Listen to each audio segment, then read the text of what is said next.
نبی صلی اللہ علیہ وسلم نے ظہر کی نماز پڑھائی اور 4 کے بجائے 3 رکعتوں کے بعد سلام پھیر دیا. صحیح ہے، مسلم کی حدیث ہے. 4 کے بجائے کتنی رکعتوں کے بعد سلام پھیرا؟ 3 رکعتوں کے بعد.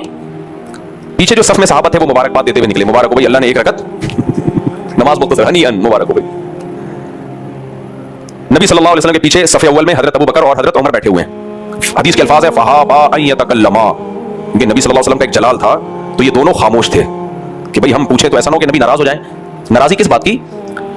ناراضی اس بات کی نہیں کہ نبی سے کوئی اجتہادی خطا نہیں ہو سکتی. ناراضی اس بات کی کہ نبی صلی اللہ علیہ وسلم نے صحابہ کو منع کیا تھا کہ کثرت سے ایسے سوال نہ پوچھا کرو جس سے تم پہ پابندیاں لگ جائیں، یعنی بعض دفعہ چیزیں پوچھ کے اپنے پر پابندیاں. تو ان کے ذہن میں یہ خیال آیا کہ شاید واقعی اللہ نے 1 رکعت معاف کر دی ہے، اور یہ بھی تھا کہ کہیں ایسا تو نہیں بھولے سے آپ نے 3 رکعت کے بعد سلام پھیر لیا. تو اگر ہم پوچھیں نبی سے تو نبی کہیں گے جب اللہ نے مجھے 3 رکعت کے بعد میں نے سلام پھیر لیا تو بس فرض کر لیتے کہ آج سے نماز کتنی ہوگی، تو کیوں پوچھ کے زیادتی کروا رہے ہو، اضافہ کروا رہے ہو. یہ خطرہ تھا صحابہ کو کہ نبی ناراض نہ ہو جائیں، لیکن یہ بھی خطرہ تھا کہ بھائی بشر ہے نا، انسان ہے تو پریشان. حضرت عمر پہ اتنا روک کیا خاموش ہے؟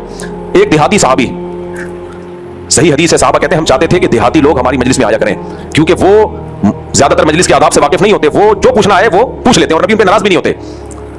بھائی پتہ ہے کہ یہ تو گاؤں کے لوگ ہیں، دیہات کے لوگ ہیں، ان کو شہر کے آداب نہیں آتے، مجالس کے آداب نہیں آتے. یہ تو صحابہ کہتے ہیں ہم چاہتے تھے وہ آئیں اور پوچھیں تاکہ ہمارا بھی علم میں اضافہ ہو. ہم پوچھتے ہوئے سوچتے تھے کہ کوئی چیز ایسی نہ ہو جو آداب کے خلاف ہو. تو ایک صحابی تھے، ان کے ہاتھ بڑے لمبے تھے، ان کا نام ہی ذوالیدین، ہاتھوں والے، یعنی ان کے لقب ہی پڑ گیا تھا ذوالیدین، ہاتھوں والے، لمبے ہاتھ تھے ان کے. اب یہ جو صحابی رسول، ان کے ہاتھ لمبے اور دیہاتی صحابی، انہوں نے پوچھ لیا، پوچھا اقصرت الصلاۃ ام نسیت یا رسول اللہ، یا رسول اللہ، اللہ نے نماز میں کمی کر دی ہے یا آپ بھول گئے ہیں؟ نبی نے فرمایا کل ذالک لم یکن، بڑے کانفیڈنس سے آپ نے فرمایا نہ کچھ بھی نہیں ہوا، نہ میں بھولا ہوں نہ اللہ نے نماز میں کمی کی ہے. یعنی میں نے پوری 4 رکعتیں پڑھی ہیں، اللہ نے کمی کی ہوتی تو 3 پڑھی ہوتی، میں نے تو پوری 4 رکعتیں پڑھی ہیں. مطلب یہی تھا کل ذالک لم یکن، فرمایا کچھ بھی نہیں ہوا. صحابی نے فرمایا قد کان بعض ذالک، کچھ ہوا ہے یقیناً.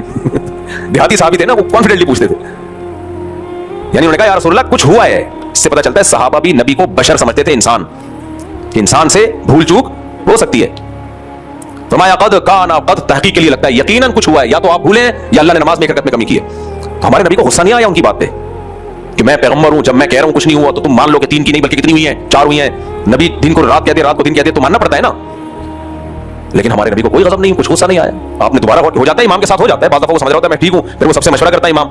تو نبی صلی اللہ علیہ وسلم نے ابو بکر اور عمر سے پوچھا کہ ہاں بھائی کیا ہے، کہ میں نے 3 پڑھی. فرمایا رسول اللہ آپ نے 3 پڑھی ہیں. پھر آپ نے نماز بھی پڑھی اور سجدہ سہو بھی کیا آخر میں. تو یہ بے داغ سیرت تھی نبی صلی اللہ علیہ وسلم. کوئی غضبناک نہیں ہوئے، کوئی غصہ نہیں ہوئے. ہمیں کوئی ہماری غلطی پہ کچھ تو آپ کے تو کون ہوتا ہے میرے کو ٹوکنے والا؟ تو امام، بعض امام، سب نہیں، وہ اپنے آپ کو سمجھتے ہیں ہم ایسے دودھ کے دھلے ہوئے، ہمیں کوئی بات ہی نہیں بتائی. نماز 10 منٹ لیٹ ہو رہی ہے، 15 منٹ لیٹ ہو رہی ہے، 4 منٹ لیٹ ہو رہی ہے، 3 منٹ لیٹ ہو رہی ہے، کوئی بولے تو امام صاحب کی غصے سے لال پیلے ہو جاتا ہے. وہی تم شادیوں میں آدھا گھنٹہ بیٹھ جاتے ہو. بھائی شادیوں میں تو کھانے کے لیے بیٹھے ہوئے ہیں، وہ تو 6 مہینے بھی بیٹھے رہیں گے.